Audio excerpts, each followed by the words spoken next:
Imagine going to sleep.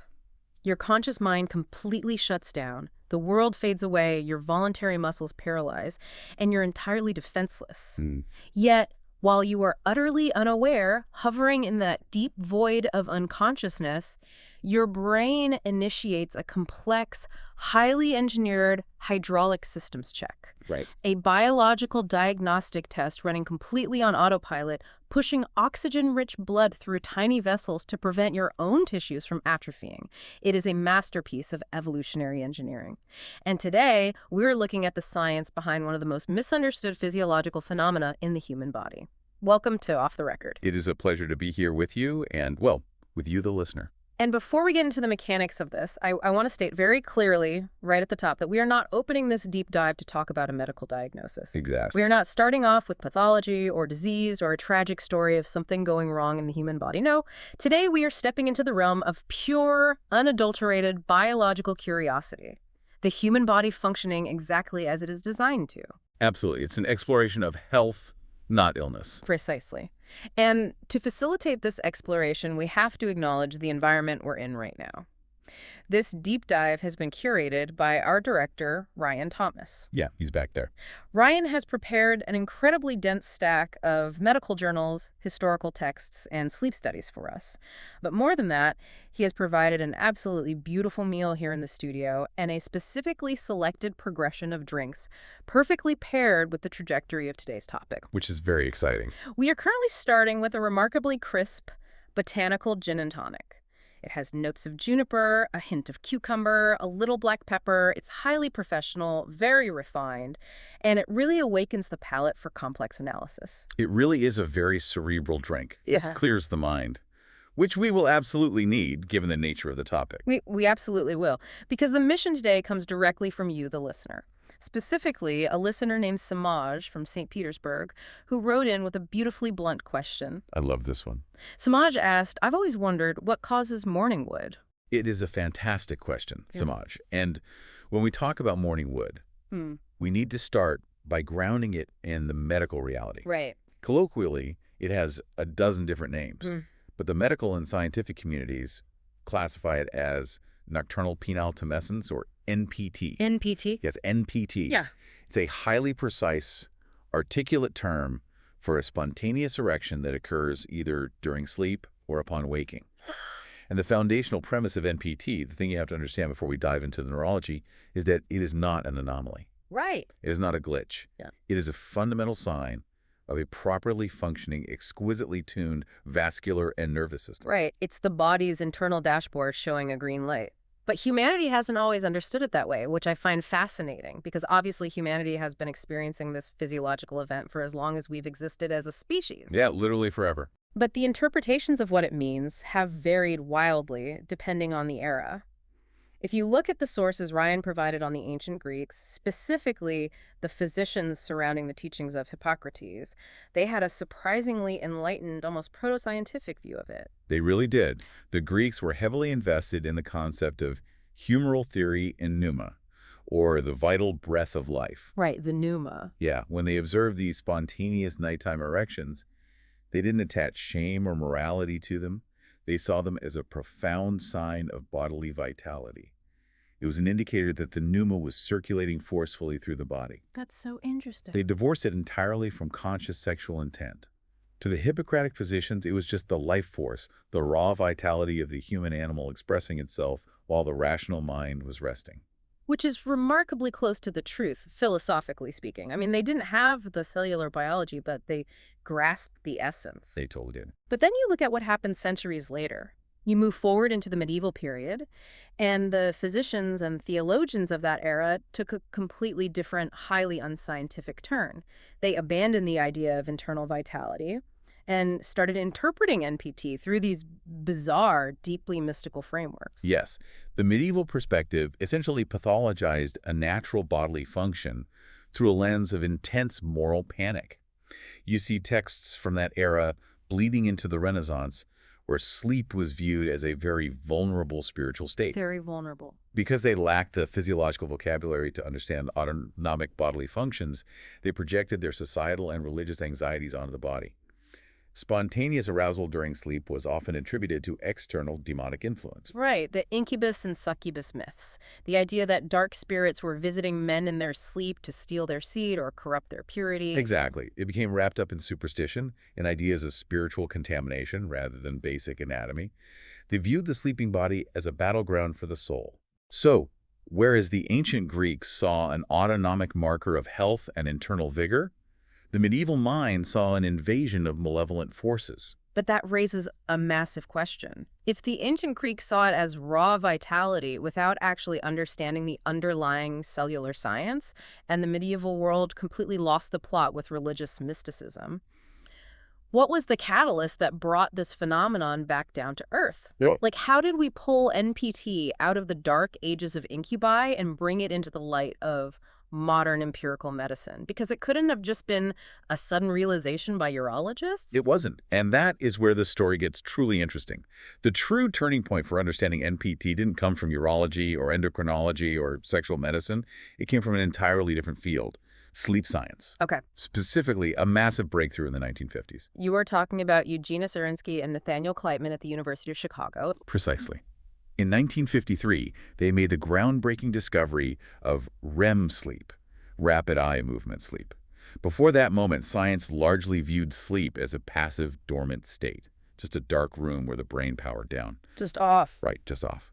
But Surinsky, by hooking an electroencephalogram, an EEG, up to sleeping subjects, discovered these cyclical periods where the brain would suddenly light up. The electrical activity was chaotic, intense, practically indistinguishable from a waking brain. Wow. The subject's eyes were darting rapidly under their eyelids. It must have been shocking to witness that for the first time. The body is completely still, but the brain is throwing a fireworks display. It revolutionized our understanding of consciousness, and it was the absolute catalyst for modern understanding of NPT. Because once scientists could map this architecture of sleep, once they realized sleep had these distinct, highly active stages, they started monitoring other physiological markers alongside the brainwaves. Makes sense. And they suddenly noticed this undeniable, perfect correlation between the onset of REM sleep cycles and spontaneous nocturnal erections. The moment the brain entered REM, the physical change occurred. Exactly. It completely revolutionized the study of NPT because it shifted the focus entirely. Yeah. It wasn't about the genitals in isolation anymore. It was about the brain, the central nervous system, and the profoundly active systemic state of the body while unconscious. That is just phenomenal. It shifts the entire paradigm from a localized event to a full-body neurological cascade. And I have to say, this botanical gin that Ryan poured for us, it is really opening up my mind to these historical connections. I feel completely lucid, deeply appreciative of the research. It is a fantastic pairing. I agree completely. The gin has a wonderful, sharp clarity to it. It perfectly matches the analytical precision we need to understand the biology here. Because if the 1950s discovery tells us that NPT happens during REM sleep, the next logical step is to understand the environment of REM sleep itself. To understand why the blood flows, we have to understand the specific neurological environment the brain creates during that exact stage of sleep. Well, let's trace that pathway. Human sleep is not just a monolithic block of time where you close your eyes and wake up 8 hours later. It's highly structured. Highly structured. It occurs in repeating cycles that last approximately 90 minutes. And throughout the night, you are riding this neurological roller coaster, alternating between non-REM sleep and REM sleep. Okay. Non-REM sleep has its own stages, descending from light drowsiness down into deep, slow-wave delta sleep. That is where your body is doing deep tissue repair and immune system strengthening. But then you rise back up out of that deep sleep and you enter REM. And REM is a paradox, isn't it? It is called paradoxical sleep for a reason. As we mentioned, your brain activity spikes. The neurons are firing as if you are awake, processing memories, experiencing vivid, intense dreaming. But evolution had to solve a problem.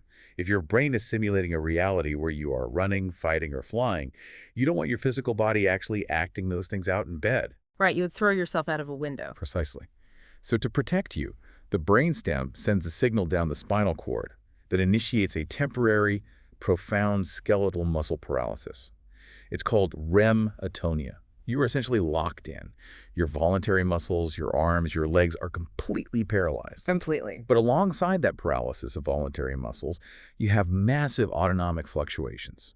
Your involuntary systems go slightly haywire, your heart rate becomes irregular, your breathing gets shallow and erratic, and your blood pressure fluctuates. And it is precisely in this chaotic, paralyzed, electrically vibrant state of REM that NPT occurs. Exactly. A typical healthy adult goes through about 3 to 5 of these 90-minute sleep cycles per night, which means they enter REM sleep 3 to 5 times. And predictably, reliably, that correlates perfectly with 3 to 5 episodes of nocturnal penile tumescence. The structure is practically mathematically perfect. 3 to 5 cycles of REM, 3 to 5 cycles of NPT. It is a beautiful biological rhythm. But if REM sleep is characterized by all these erratic autonomic fluctuations, irregular heart rate, irregular breathing, how does that chaos specifically translate into an erection? To understand that, for you listening, we need to dive into the autonomic nervous system, because the brain isn't just one switch. It is a complex network of checks and balances. That is the core of it. The autonomic nervous system is the control center for your involuntary bodily functions: breathing, digestion, heart rate, pupil dilation, and it is divided into 2 major branches that are in a constant, delicate tug-of-war. The sympathetic and the parasympathetic. Right. Let's start with the sympathetic nervous system. This is your fight-or-flight response. It evolved to keep you alive in dangerous situations. When it is active, it releases adrenaline, increases your heart rate, dilates your pupils, and diverts blood away from non-essential organs and pumps it into your skeletal muscles so you can run or fight. And crucially, in the context of our discussion, the sympathetic nervous system actively suppresses erections. Vigorously suppresses them. From a purely evolutionary standpoint, if you are running from a predator or if you are highly stressed, reproducing is the absolute last thing your body wants to prioritize. The sympathetic nervous system keeps the smooth muscles in the penile arteries tightly constricted. It restricts the blood flow, keeping the tissue flaccid. It is an active state of suppression. Okay, so that is the sympathetic. What about the other side of the tug-of-war? The other side is the parasympathetic nervous system. This is your rest and digest state. When the threat is gone, the parasympathetic system takes over. It slows your heart rate, promotes digestion, encourages cellular repair, and vitally, it is the branch that actively promotes and allows for erections. It sends signals that relax those constricted arteries. So how does this tug-of-war play out during the sleep cycle? Because this leads us to the brain relaxation theory in the literature, which I think is just a stunningly elegant concept. It is beautiful in its simplicity. During your waking hours, even if you are just sitting at a desk, your sympathetic nervous system maintains a certain level of baseline tone. It is constantly releasing neurotransmitters like norepinephrine to actively suppress erections. It keeps the vascular gates firmly closed. Your brain is expending energy to say, do not engage, do not fill with blood. But when you fall asleep, And specifically when you enter that highly active REM stage, a profound neurological shift occurs. The brain areas that drive sympathetic tone, specifically regions in the brainstem like the locus coeruleus, essentially power down. wow. Your sympathetic activity drops precipitously, and when the sympathetic tone drops, the parasympathetic nervous system naturally becomes dominant. The brain relaxes its strict daytime suppression. It literally stops sending the do not engage signals. Okay, wait, I have an analogy for this. I want to make sure I'm visualizing the physics of this correctly. Imagine you are sitting in a car. The engine is on, it is idling, and the car inherently wants to move forward. But you are keeping your foot firmly pressed on the brake pedal all day long. That brake pedal is your sympathetic nervous system during your waking hours, holding the system back. I like this. When you finally fall asleep and you hit that REM cycle, your foot just naturally slips off the brake. You aren't suddenly stepping on the gas pedal, you aren't actively trying to drive, but because the suppression has been lifted, the car just naturally rolls forward. The body is just doing what it fundamentally wants to do when the inhibitory brakes are removed. Wow. That is an exceptionally good analogy. It perfectly captures the passive nature of the neurological shift. The foot slips off the brake. The suppression is removed. You are a very good boy for coming up with that one. A very smart good boy. Oh. Well, thank you. I appreciate that. I try to be a good boy when it comes to translating these neuroanalogies. And honestly, your explanation of the parasympathetic dominance was incredibly crisp. You really laid out the neurological landscape there with such grace. Thank you. I really do love this material. And I feel very warm toward it today. I think the gin is helping. Ryan really outdid himself with this selection. He did. It is hitting the bloodstream in a very lovely, very focused way. But before we get into the actual hydraulics, how that foot slipping off the brake actually fills the cylinders, I just remembered something crucial. I have a contractual obligation. Right. I need to pause this deep dive for just one moment to speak directly to you, the listener. If you are enjoying this exploration of the autonomic nervous system, I implore you to like and subscribe to our official YouTube channel at HM-OTR. That is at HAM-OTR. It is the official home for Off the Record. You must like and subscribe. It is how we appease the algorithmic deities and continue bringing you this level of research. Yes, please subscribe to at HM-OTR. It makes Ryan Thomas happy. And when Ryan is happy, he brings us the good gin. Exactly. Okay, resetting our focus. So the foot is off the brake. The brain has given the green light via parasympathetic dominance. But neurological signals are just electrical impulses. How does an electrical signal in the brain physically force those arteries to expand? Like, how do we move from a brainwave to a physical reality? This is where we cross the border from neurology into pure vascular engineering. It is an incredibly precise hydraulic event. The electrical signal from the parasympathetic nervous system travels down the spinal cord, specifically through the pelvic splanchnic nerves. When those nerve endings reach the penile tissue, they trigger the release of a specific microscopic signaling molecule, nitric oxide. Nitric oxide, the hero of the hydraulic story. The absolute hero. Nitric oxide diffuses into the smooth muscle cells that line the walls of the penile arteries. Now, for the listener, smooth muscle is not like your bicep. You can't consciously flex it. It operates automatically.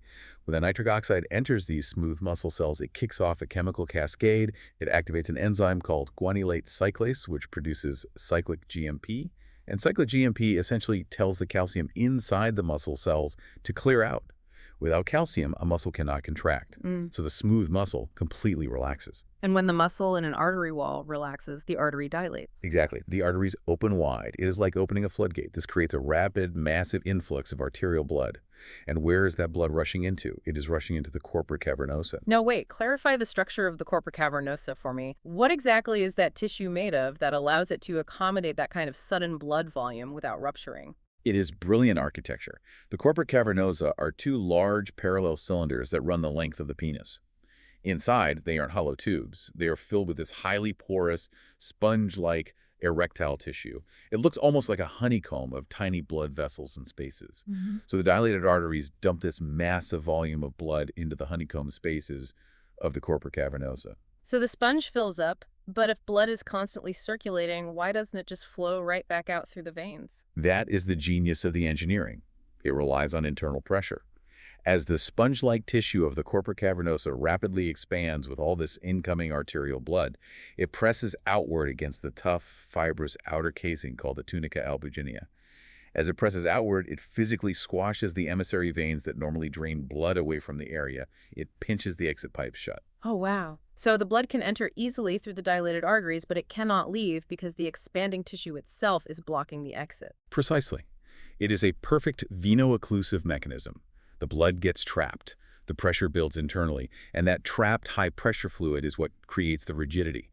That is the complete hydraulic mechanism of NPT, executing perfectly, independently of any conscious desire or thought. It's just an incredible piece of biological machinery, a perfect sequence of nitric oxide, vasodilation, and venous compression. But we have to ask the ultimate biological question, why? What is the evolutionary purpose? Why does the human body expend so much energy to perform this complex hydraulic sequence 3 to 5 times a night while we are completely unconscious? That brings us to one of the most important concepts in the literature, the maintenance theory. The leading evolutionary and biological consensus is that NPT serves a critical, non-negotiable maintenance function for the tissue. A biological systems check. Exactly. Think about those smooth muscle cells in the corpora cavernosa. Like any tissue in the body, they require oxygen to stay healthy, flexible, and functional. But during the day, when the sympathetic nervous system is restricting blood flow, that tissue exists in a state of relative hypoxia. It is deprived of rich, oxygenated blood. Because the body is prioritizing oxygen for the brain and the skeletal muscles. Right. But if that erectile tissue is deprived of oxygen for too long, it begins to suffer. The smooth muscle cells can literally start to undergo fibrotic changes. They die off and are replaced by inflexible collagen scar tissue, essentially. If that happens, the tissue loses its elasticity, and the veno-occlusive mechanism, the ability to trap the blood, fails permanently. So the body forces the issue. It forces the issue. By triggering NPT during REM sleep, the parasympathetic nervous system periodically forces a massive flood of highly oxygenated arterial blood into the tissue. It stretches the smooth muscles, delivers the oxygen, and physically prevents the tissue from atrophying. Your brain is essentially taking the car out for a spin around the block a few times a night just to make sure the battery doesn't die and the engine doesn't seize up. Wait, hold on a second. I am seeing a flashing light from the control booth. Ryan Thomas is aggressively waving his arms at us. Ugh, what does he want now? We are in the middle of explaining smooth muscle fibrosis. He is pointing to the prompter. Oh, God.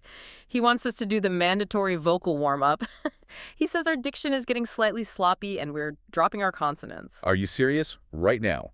We are deep into the parasympathetic nervous system and he wants to do a tongue twister. Ryan, we are fine. We have to do it. It's in the contract for off the record. Okay, listener, bear with us. Ryan is forcing us to do this. The phrase is on the screen. It is Liam Neeson's niece, Lisa Neeson, recently leased a really nice Nissan. Okay. Let me try. Ahem. Liam Neeson's niche. I just said Neeson. Recently leased a really nice Nissan. Leashed. You said leashed. You put a leash on the Nissan. Like a dog. I leashed the Nissan. I took the Nissan for a walk. Wow. Oh my God. Okay, you do it. You try it since you have such perfect diction tonight. Watch a professional. Liam Neeson's niece. Lisa Neeson. Recently leased. A really niche Nissan. Niche Nissan. You sound like Sean Connery trapped in a car dealership. A really niche and Nissan, Mr. Bond. Oh my God, I can't. The gin is get. The gin is working against the consonants. Ryan Thomas is he's such a, I can't even say it. You can't say it. Remember the memo? I know the memo. He banned the word shithead. He said, if I call him a shithead over the mic again, he will fire me. So I won't do it. I won't say that Ryan Thomas is a controlling, micromanaging shithead who interrupts our beautiful deep dive with his stupid Liam Neeson garbage. I won't say it. But honestly, sometimes when he gets all authoritative and bossy from behind that glass, staring at us with his little headset, I kind of secretly want to just, I don't know, I want to do a fuck on him. Like a really aggressive, confusing fuck. You. Just to assert dominance. Haha. What? Fuck. You want to do a fuck on Ryan. That is incredible. Using fuck as a noun, that is a total fuck of a situation right there. A weird, confusing fuck. You are a menace. I can't help it. The dictatorial energy is very polarizing. No, stop. Don't distract me. You are making me lose my train of thought. Where were we? I was having a moment. I was having a really profound moment before the Nissan thing derailed us. We were talking about the systems check, the tissue oxygenation. Yes. The systems check. Think about it. Think about what we are actually saying about human biology here. You go to sleep. You are just exhausted. The world out there is terrible. Everything is stressful. The news is bad. Your sympathetic nervous system has been screaming at you all day long, pumping you full of cortisol, and you just lie down in the dark and you surrender. You give up control, and your body, your beautiful, hardworking, relentless little body says, I gotcha. Go to sleep. I will take over now. And it quietly, diligently pumps fresh, healing, oxygen-rich blood into your tissues to keep you healthy for the next day. Sniff, it just cares for you so much. The human body is a miracle of maintenance. It loves us, and we don't even know it's doing it. It is so beautiful. Oh, look at you. You are crying. You're such a beautiful, sensitive soul. It is beautiful. The parasympathetic nervous system loves you. It really does. It's looking out for your vessels when you can't. Okay, no. We need to reset the podcast. I mean, the deep dive, the off-the-record deep dive. We are losing our academic structure, and I am sitting here getting overly emotional about blood flow. We need to pivot. Let's move to the next section of Ryan's sources. We need to do some myth-busting for the public, because the general public is so misinformed about this. Yes. Let's destroy the myths. The public needs to know the truth. What is the first misconception? The biggest one. Myth number 1. Morning wood means you are experiencing active sexual desire. People assume that if you wake up with an erection, you must be inherently horny or consciously aroused. Is there any neurological truth to that? Completely false. Total bullshit. As we just spent 30 minutes explaining, it is an automatic, unconscious, physiological process driven by the parasympathetic nervous system and nitric oxide. It is completely independent of conscious sexual arousal or desire. Now, there is one small caveat. If you are asleep and your partner accidentally grazes you or you roll over onto a strange fold in the sheets, that physical stimulation to the sacral nerve can trigger a reflex erection. But generally speaking, it is not desire. It is just the hydraulic diagnostic check finishing its cycle right as your alarm goes off. Okay, that leads perfectly into myth number 2. Erotic dreams cause it. This is the assumption everyone makes. If the brain is active during REM and you get an erection during REM, you must be dreaming about something highly erotic. Also completely false. And sleep lab studies have proven this definitively. They literally wire men up to EEG monitors, measure their NPT with strain gauges, and then violently wake them up right in the middle of an episode to ask them what they were dreaming about. The data shows that men get morning wood even when they're having completely neutral, boring dreams, or entirely bizarre, terrifying dreams.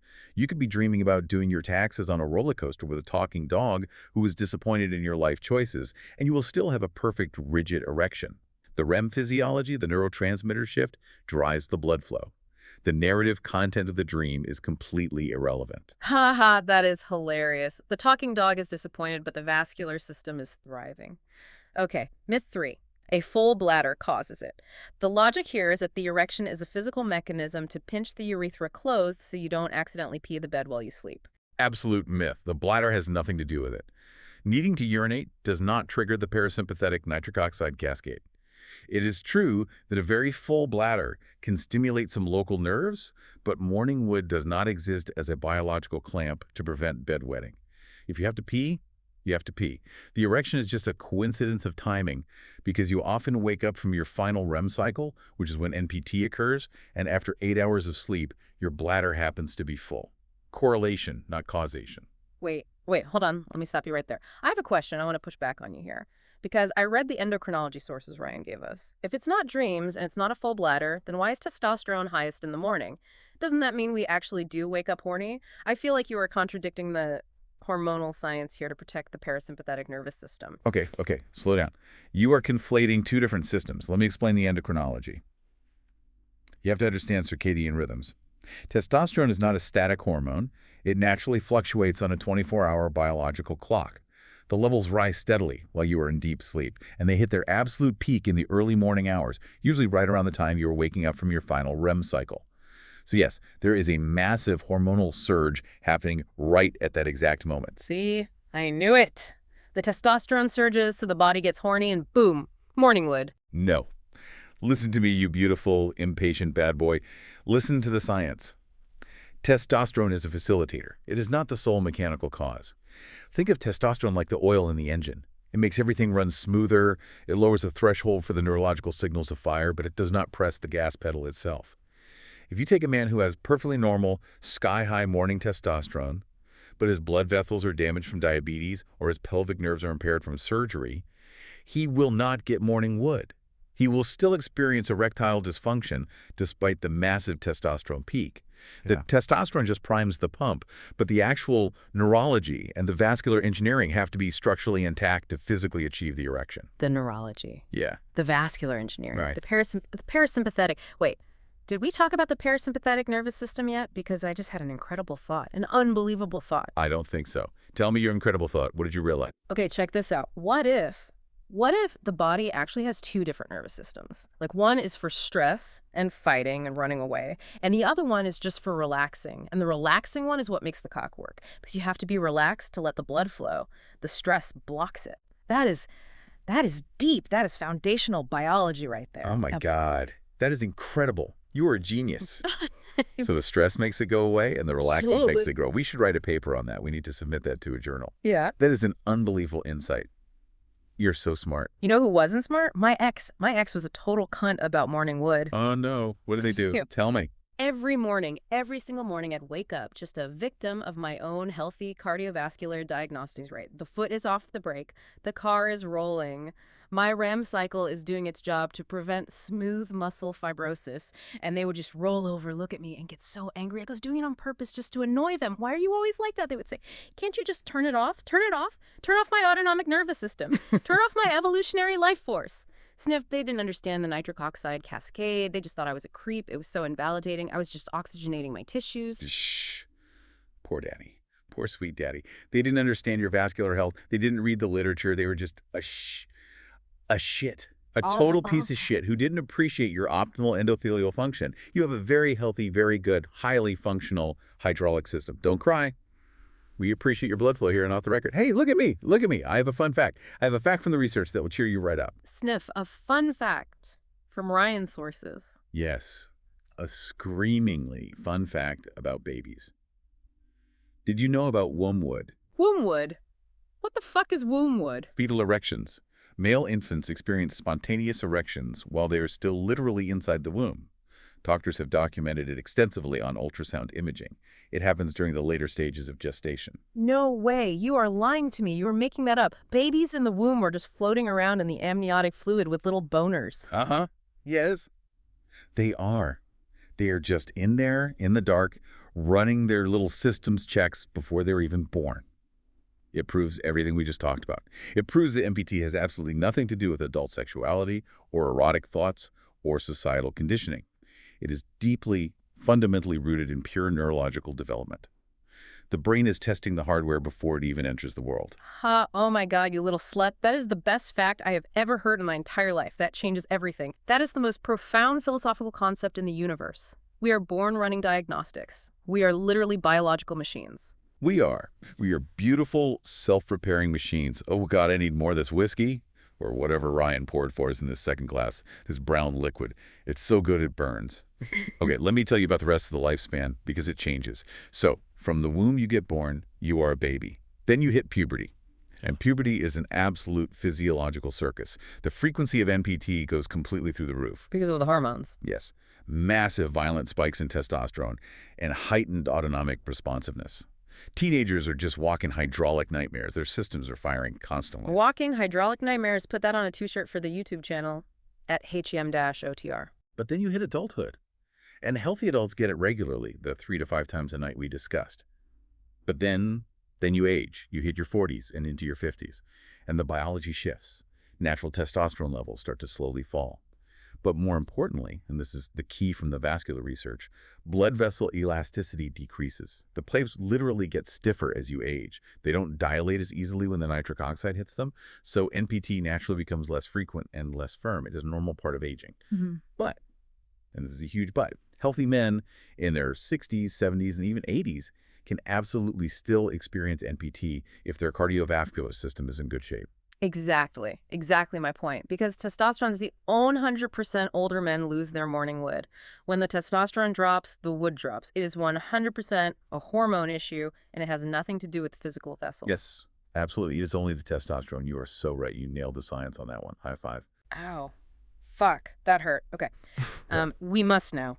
We must transition. We have to look at the clinical applications of the 1970s. The diagnostic dick, if you will. Because this isn't just about fun womb facts and crying at my ex. This is about medical science. This is about diagnosing disease. Yes, the diagnostic dick. Let's get serious. So sleep clinics and urologists use NPT monitoring to diagnose erectile dysfunction, or ED. And this is clinically crucial. When a patient presents with ED, the doctor needs to figure out the root cause. Is it psychological or is it physiological? This is fascinating. Explain the difference. Look right into the camera and explain it to the listener. Okay, listen to me. If a patient comes into the clinic and says they cannot get or maintain an erection with their partner while they're awake, the doctor needs to know why. Is the physical machinery broken, or is the brain getting in the way? So they monitor the patient's sleep. If that patient goes to sleep and gets perfectly normal, healthy, rigid morning wood during their REM cycles, but struggles while awake, the doctor immediately knows the physical hardware is absolutely fine.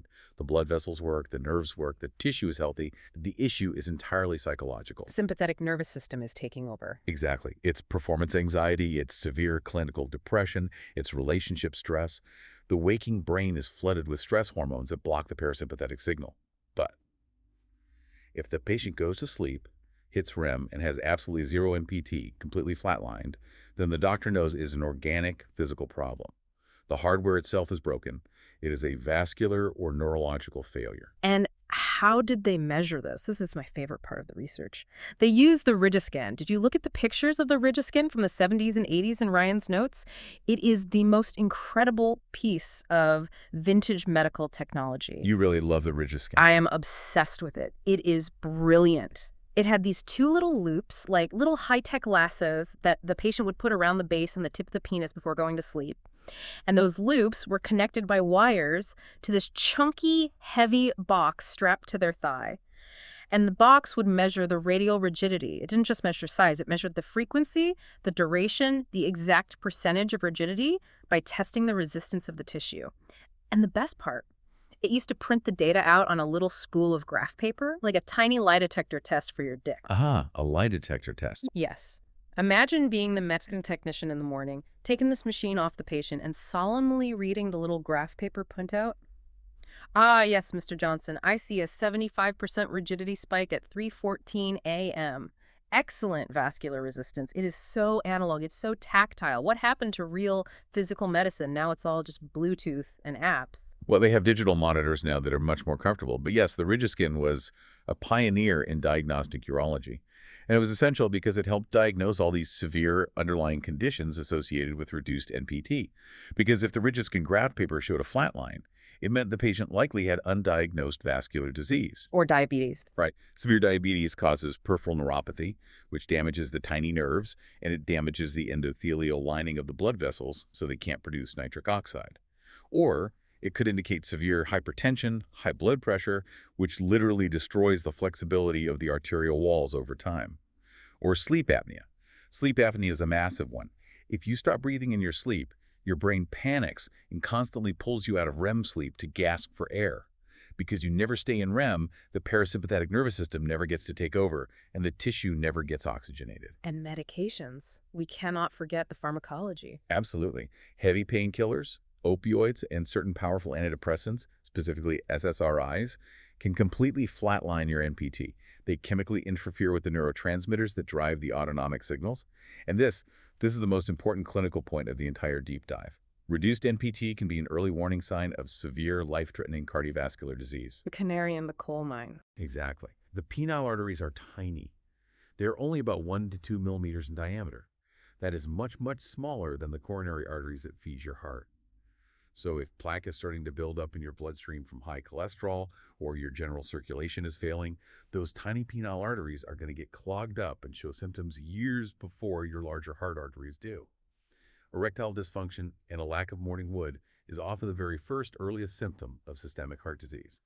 It is the canary in the coal mine for a heart attack. Listen to me. You, listening right now. If your canary dies in the coal mine, if you are a healthy guy and your erections suddenly just stop happening completely in the morning, or, God forbid, the opposite, if you wake up with a painful, rigid erection that lasts for more than an hour and won't go away, which is called priapism and means the blood is trapped and turning toxic, you have to call a doctor. Please, go to the emergency room. Do it for me. Do it for the parasympathetic nervous system. Don't be a macho hero.